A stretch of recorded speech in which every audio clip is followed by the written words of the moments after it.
March 6, 1944, 30,000 feet above Berlin. Just after noon, the drone of more than 700 American heavy bombers fills the sky above the German capital, the largest daylight raid yet launched against the city itself. Crews of the 8th Air Force have flown this route before in smaller numbers, but never like this. Never with an escort that can stay with them the entire way, over the target, and all the way home. Weaving above and around the bomber formations, North American P-51 Mustangs hold their positions, drop tanks recently released and tumbling away toward the earth far below, fuel gauges still showing enough reserve to fight the whole distance back to England. For the German fighter pilots scrambling to intercept, young men in Messerschmitt Bf-109s and Focke-Wulf FW-190s climbing out of airfields across the Berlin defense zone, the sight below them is not simply another bomber stream to break apart before it reaches the city. Ground controllers relaying reports up the chain of command through the morning had tracked the formation crossing the German frontier hours earlier, its size and heading leaving little doubt about the target long before the bombers reached the outskirts of the capital, and fighter wings from bases across a wide arc north, south, and west of Berlin are already climbing to altitude, forming up in squadron strength to meet a raid unlike any the city's defenses have yet faced. It is a fighter escort in numbers and endurance that German planning assumed was structurally impossible, an aircraft with the range to protect bombers over a target 800 miles from England and still have fuel to fight. The battle that follows over the following 2 hours becomes one of the most furious single-day air engagements of the entire war, and by the time the last German fighters break off and the surviving bombers turn west for home, both air forces have suffered losses that will shape the rest of the year in ways neither side fully grasps yet. The American losses are severe. Nearly 70 heavy bombers fail to return, the worst single loss the 8th Air Force has yet suffered in one mission. But it is the German losses, measured not just in aircraft, but in the experienced pilots flying them, that prove impossible to recover from. Decades later, the man who commanded the force those German fighters belonged to admits, in words that become one of the most quoted lines of the entire air war, that this was the day he understood Germany could not win. The popular version of the story places that admission inside a wartime headquarters, delivered to his own staff in the hours after the battle, a field marshal confessing defeat to the men who serve under him. The documented record tells a different story about when, and to whom, Hermann Göring actually said it. The full picture matters, because the difference between a wartime confession and a post-war one changes what the story is actually about.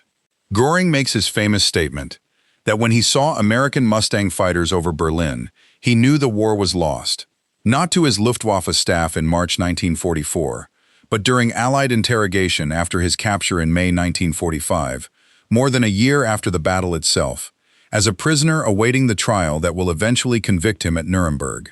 There is no reliable wartime record of Goring delivering this assessment to his officers on the day of the battle or in its immediate aftermath. What survives from March 1944 itself is considerably less dramatic and, in its way, more revealing. Continued public confidence from Luftwaffe leadership, continued demands from Goring for greater fighter production and more aggressive tactics, and a command structure that spends the following months publicly insisting the air war remains winnable even as its most senior officer privately understands, according to his own later account, that it already is not. The quote is real. Its context is not what the popular version implies. Goring's honest admission comes only once the war is over, the propaganda machine silenced, and nothing left to protect by continuing the performance of confidence he maintained for his own officers throughout 1944. It is also worth noting that the line itself circulates in several slightly different wordings across the decades of books, documentaries, and articles that have repeated it since. Sometimes rendered as a comment about Mustangs specifically, sometimes generalized to American fighters over the Reich more broadly, sometimes dated to the March 6th raid specifically, and sometimes left vaguer, tied only to the first time he saw them over the capital. This kind of drift is common with widely repeated wartime and post-war quotations, and it does not mean the underlying admission is fabricated. Multiple post-war sources, independent of one another, describe Goring making some version of this statement during his period of interrogation. But it is a useful reminder that a line this frequently quoted has often been smoothed and simplified with each retelling, gaining the crispness of legend in a way the original testimony, given under prolonged questioning by multiple different interviewers over weeks, likely never possessed in quite so tidy a form. To understand why the battle over Berlin on March 6th carries the weight Goring later assigns it, the story has to go back further, to a Luftwaffe commander-in-chief whose standing within the German high command has been eroding for years by the time American fighters finally reached the German capital. Göring's authority in 1940, at the height of the Battle of Britain, is nearly unassailable. Hitler's designated successor, commander of an air force that had spearheaded Germany's victories in Poland and France, personally confident enough to promise Hitler that the Luftwaffe alone could force Britain's surrender through bombing. That promise fails.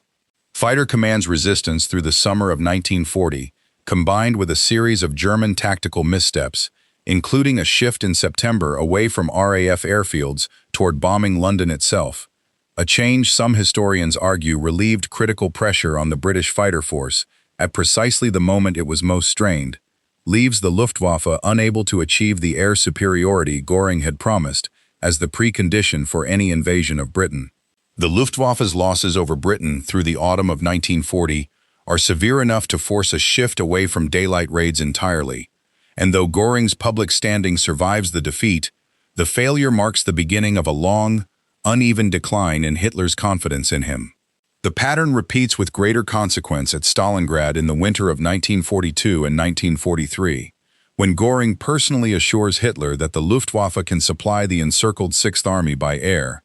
a promise that proves catastrophically beyond the Luftwaffe's actual transport capacity. The besieged army requires several hundred tons of supplies daily, merely to sustain minimal combat effectiveness, a figure the available transport fleet, hampered further by winter weather and increasingly effective Soviet air interception, never comes close to delivering on a consistent basis. The airlift falls far short of the tonnage the trapped army needs to survive, contributing directly to one of the worst defeats of the entire war and further damaging Göring's credibility with a Hitler who does not forget broken promises. By 1943, as Allied strategic bombing of German cities intensifies and the Luftwaffe proves unable to stop it, Göring increasingly withdraws from the detailed operational leadership of the Air Force he nominally commands, spending growing stretches of time at Carenhall, his lavish country estate north of Berlin, where he indulges an expanding art collection built substantially from works looted across occupied Europe, and manages a dependency on morphine that dates back to a wound suffered during the failed beer hall putsch 2 decades earlier, a habit that by the middle years of the war leaves him, according to multiple accounts from officers who dealt with him directly, prone to long stretches of lethargy and disengagement punctuated by bursts of demanding, unrealistic instruction that bear little relationship to what the Luftwaffe's actual industrial and manpower situation can support. His uniforms during this period grow famously elaborate, hand-tailored, frequently changed several times a day, adorned with self-designed medals and decorations that increasingly draw quiet mockery even from officers who serve under him. While his hunting expeditions on the Carenhall estate's grounds and his personal management of the art collection consume time and attention that, by the account of aides frustrated with the arrangement, might otherwise go toward the mounting operational crises facing the force he commands. Day-to-day management of the fighter arm falls increasingly to General Adolf Galland, the young, respected fighter commander whose own relationship with Goring grows steadily more strained through 1943 and 1944. As Galland pushes for tactical and production changes, Goring is increasingly disengaged from championing at Hitler's headquarters. The Americans, meanwhile, are working through a tactical problem of their own, one whose solution will directly produce the crisis Goring later identifies as decisive. Through 1943, 8th Air Force daylight bombing raids deep into Germany suffer punishing losses because fighter escorts of the period, chiefly the P-47 Thunderbolt and P-38 Lightning, lack the range to accompany bombers past the German border, forcing bomber formations to fly the most dangerous portion of any deep penetration mission, the final approach to target and the initial withdrawal, entirely without fighter protection, exposed to the full weight of German fighter defenses. The August 1943 raids on Schweinfurt and Regensburg, targeting critical ball-bearing production and aircraft assembly facilities, are conducted without adequate escort for the deepest portion of the route, and cost the 8th Air Force 60 bombers shot down in a single day, with dozens more damaged beyond economical repair, a loss rate approaching 20% of the attacking force that no air campaign could sustain indefinitely. A second attempt against Schweinfurt alone in October 1943, remembered afterward within the 8th Air Force as Black Thursday, proves even costlier, with another 60 bombers lost and roughly 600 airmen killed, captured, or missing in a single mission. A disaster severe enough that daylight strategic bombing into central Germany is effectively suspended for months while American planners search for a solution rather than continue accepting losses at that rate. That solution arrives with the P-51 Mustang, an aircraft with an unusually circuitous origin story of its own. Originally designed by North American Aviation in 1940 at the request of the British government, which needed a new fighter quickly, and asked the American manufacturer to build one from scratch rather than license an existing design. The early Mustang variants, powered by an Allison engine, perform well at low altitude, but struggle at the higher altitudes where escort fighters most need to operate, until British and American engineers, working somewhat independently before combining their findings,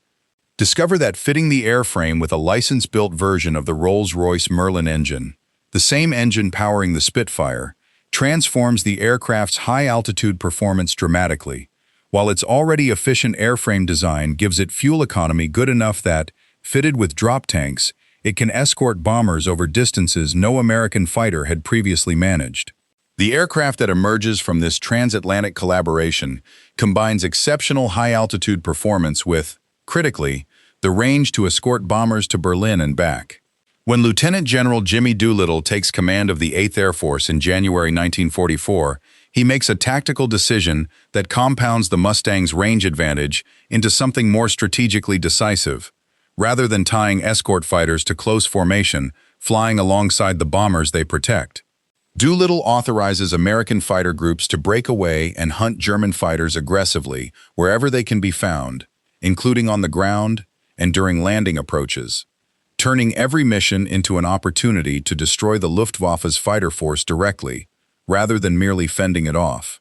The shift is controversial among some bomber crews who feel less immediately protected, and some senior bomber commanders initially resist it as a departure from the escort force's primary defensive purpose, but its strategic logic is unambiguous. An air force that can replace lost bombers and train new crews faster than Germany can replace lost fighters and experienced pilots will, given enough months of sustained pressure, win the battle of attrition regardless of how skillfully individual German pilots fly. Late February 1944 brings Operation Argument, remembered afterward as Big Week, a sustained series of raids targeting German aircraft production facilities across the country, from Leipzig to Regensburg to Schweinfurt once again, that forces the Luftwaffe into repeated, large-scale aerial engagements, defending its own factories rather than choosing when and where to fight on more favorable terms.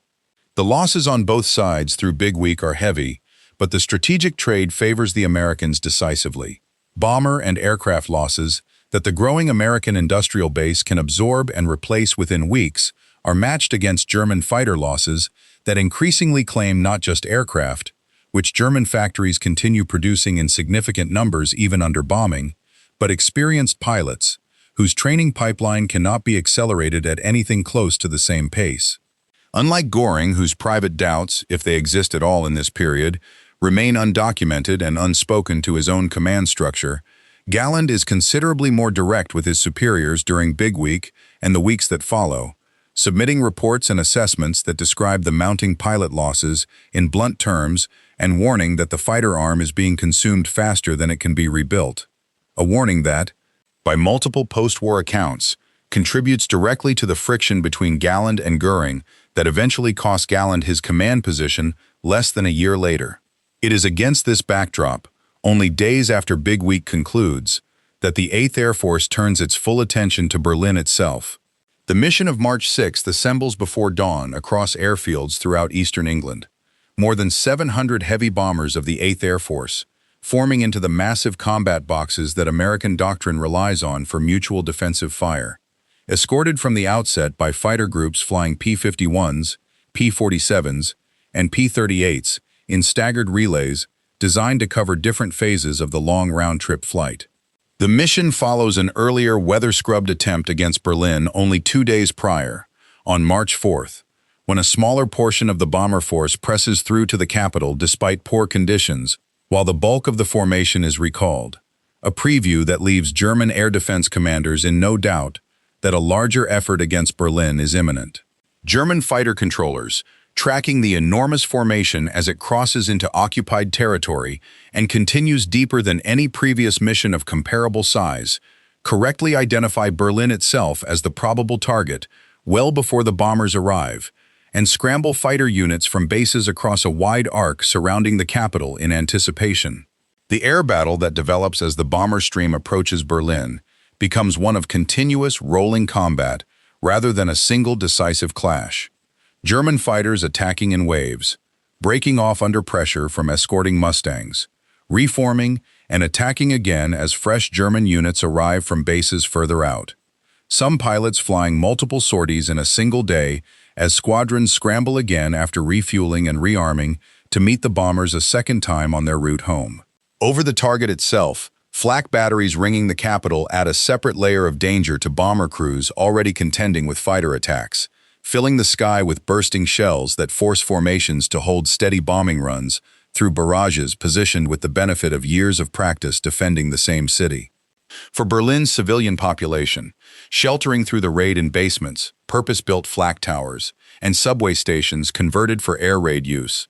the attack registers less as a strategic turning point and more as one more entry in a lengthening pattern of daylight danger that, until recently, the capital had been spared compared to other German cities already devastated by British night bombing. Berliners had been told for years, largely by Göring himself in earlier, more confident public statements, that the capital's air defenses made it effectively secure from serious Allied attack, a claim that the sight of unbroken formations of heavy bombers passing overhead in broad daylight, with fighter escort that German flak and interceptors together cannot drive off, does considerable and lasting damage to among a population already growing weary of assurances from a leadership whose public confidence increasingly diverges from what people can see for themselves in the sky above their own homes.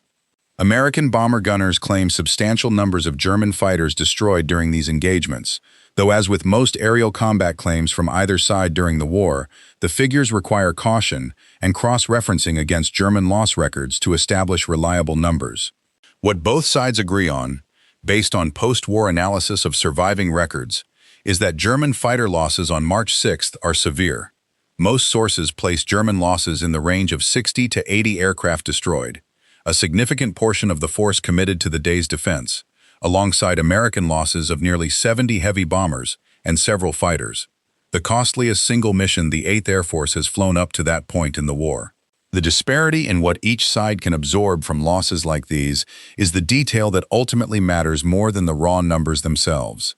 American industrial capacity produces replacement bombers in numbers that keep combat groups at effective strength within weeks, and the flow of newly trained American air crews, while imperfect and the subject of ongoing concern among 8th Air Force commanders about experience levels, continues steadily through training programs largely insulated from direct enemy attack, run across bases scattered throughout the United States with fuel supplies and instructor availability that German training commands, by contrast, can no longer take for granted. German fighter production, despite the disruption of Big Week's raids on factories, continues at levels that keep aircraft numbers from collapsing outright through 1944, in part because production is dispersed into smaller, harder-to-target facilities, and later in the year, partly underground, a response that keeps airframes coming off the line even as the industrial base absorbs repeated bombing. But the pilots flying those aircraft cannot be replaced at anything approaching the same rate or quality. Germany's training programs, compressed under wartime fuel shortages and mounting pressure to push replacement pilots to operational units faster, produce airmen with markedly less flight experience than the veteran pilots being lost in engagements like the one over Berlin on March 6th. New German pilots arriving at operational squadrons in 1944 typically carry a fraction of the flight hours their American counterparts receive before entering combat,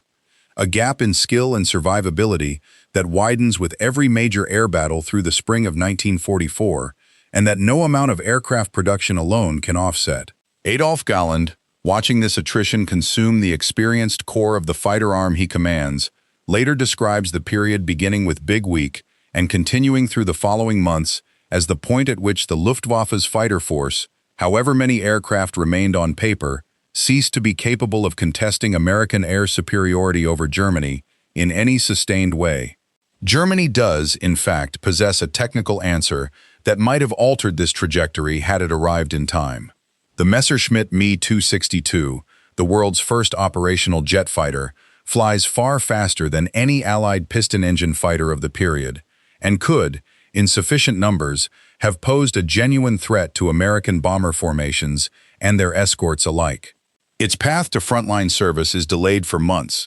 however, by a combination of engine development problems and a direct intervention from Hitler, who insists through much of 1944 that the aircraft be developed and deployed as a high-speed bomber capable of striking back at the Allied invasion force, rather than as the pure interceptor its designers and Galland himself argue would be far more valuable defending German airspace.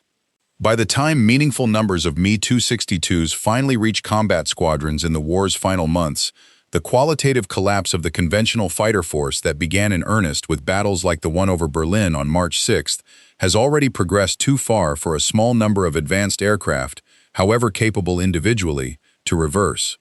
The consequences of that shift become visible with brutal clarity only 3 months later. When Allied forces land in Normandy on June 6, 1944, the aerial dominance established over the preceding months means German fighter opposition over the invasion beaches is minimal, a fraction of what Luftwaffe planners had once assumed would be available to contest any Allied landing, and a fact that Allied ground and naval commanders on D-Day itself credit directly with allowing the invasion fleet and beachhead to operate with a freedom from air attack that would have been unthinkable. Allied troops moving inland from the beaches in the days that follow openly remark on the near-total absence of German aircraft overhead, a contrast so stark from what many veteran units had experienced in earlier campaigns in North Africa and Italy that it becomes something of a standing joke among frontline soldiers. That any aircraft seen must be friendly, because the German Air Force simply no longer appears in numbers worth worrying about. The battle fought over Berlin in March, and the string of similar engagements through the following weeks, are not the reason for that absence in any single, isolated sense.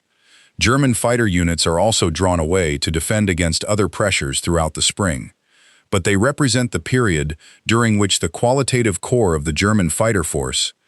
its most experienced and capable pilots, is worn away in a battle of attrition it cannot win against an opponent capable of replacing its own losses far faster. Goring's public conduct through this same period gives no indication that he shares, at the time, the assessment he later attributes to the moment he watched Mustangs over Berlin. Contemporary accounts describe a commander who continues demanding greater fighter output from German industry, who publicly blames his own pilots for insufficient aggressiveness when losses mount, and who grows increasingly hostile toward Galland's more realistic assessments of the fighter arm's declining capability, eventually removing Galland from his command position in January 1945 after a long deterioration in their working relationship. The wider German propaganda apparatus under Joseph Goebbels, meanwhile, continues through 1944 to frame Allied bombing losses in terms designed to reassure a German public increasingly aware of the daylight raids passing overhead, emphasizing German fighter and flak claims while downplaying the scale of damage to industry and infrastructure, a public narrative of resilience and eventual miracle weapons that Goring's own conduct, demanding ever greater fighter production rather than acknowledging the qualitative collapse underway, does nothing to contradict. Whatever private recognition Goring may have formed in March 1944 about the trajectory of the air war, it does not translate, in the documented record, into a changed posture toward his own officers or a more honest accounting to Hitler of the Luftwaffe's declining prospects. The performance of confidence continues for another full year of war.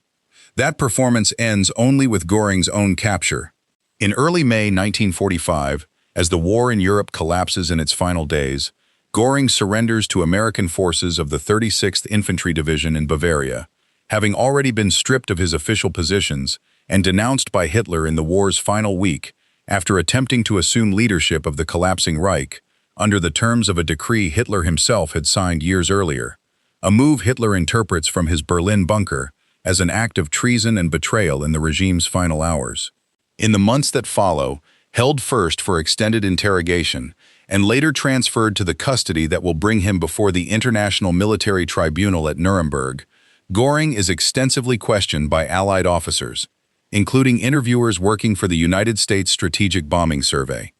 tasked with reconstructing an accurate picture of German strategic decision-making and the effectiveness of the Allied air campaign that has, by this point, reduced much of Germany's industrial base to rubble, one of the largest such analytical efforts undertaken by any government, employing hundreds of researchers to interview surviving German officials and comb through captured records in order to determine, with as much precision as the available evidence allows, which elements of the Allied bombing campaign had actually proven decisive and which had not.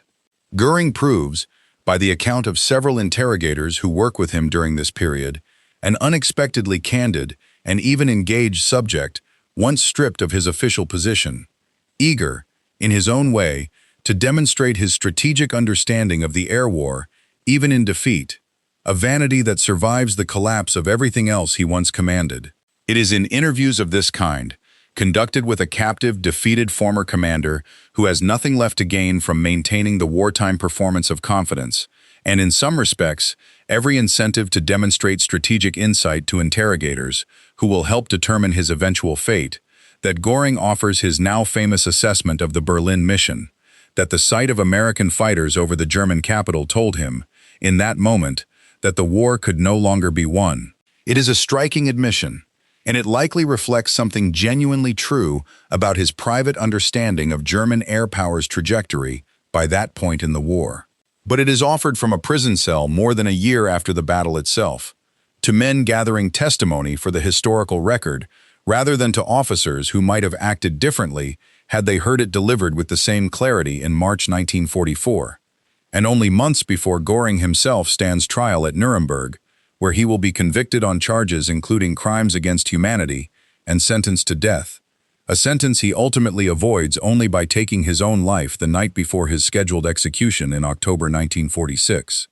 Above Berlin on the afternoon of March 6th, as the last German fighters break off their attacks and the battered American bomber formations turn west, gunners and pilots on both sides know only that the fight they have just survived was among the fiercest either force has fought.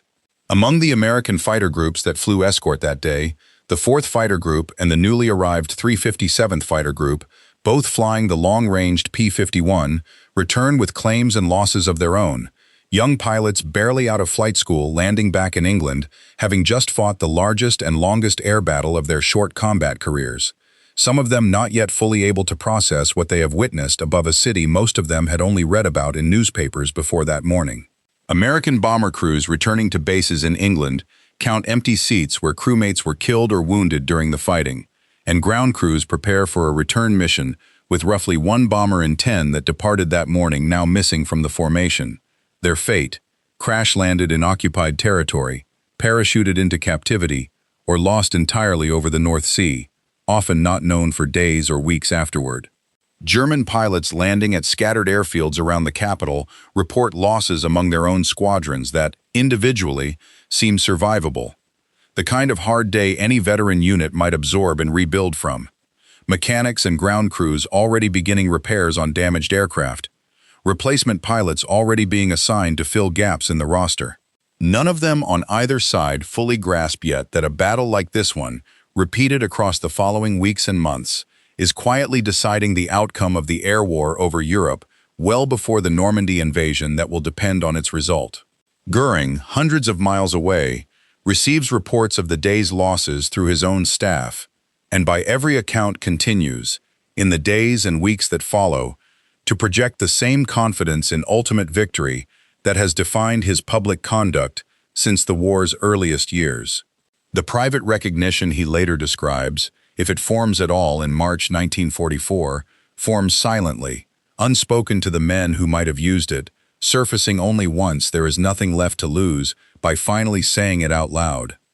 What the story of March 6th ultimately reveals is not simply that Germany lost an air battle over its own capital, but how a commander's private understanding of defeat and his public conduct toward the men serving under him can diverge completely, for over a year, without consequence to him, and at continued cost to everyone still fighting under the illusion he maintains. It stands in quiet contrast to Gallen's own conduct during the same period. A subordinate officer who, by the documented record, chose candor with his superiors even when it damaged his own standing, while the commander above him reserved his honesty for a prison cell more than a year later, once nothing further could be lost by finally speaking it. Goring's honesty, when it finally arrives, costs him nothing. The war is already lost, his own freedom already gone, and Nuremberg already waiting. The version of that honesty that might have mattered delivered to his own staff in the spring of 1944, while the fighter force could still have been managed differently, while pilots could still have been husbanded rather than spent, never comes. What survives instead is the post-war quote, quoted and requoted for generations, as if it were spoken in the moment it describes, when the more difficult and more instructive truth is that it was not. That the honest reckoning came only when honesty had stopped costing anything at all, leaving behind a single, widely repeated sentence that says less about the day it claims to describe than about every day between that morning over Berlin and the cell where it was finally spoken aloud.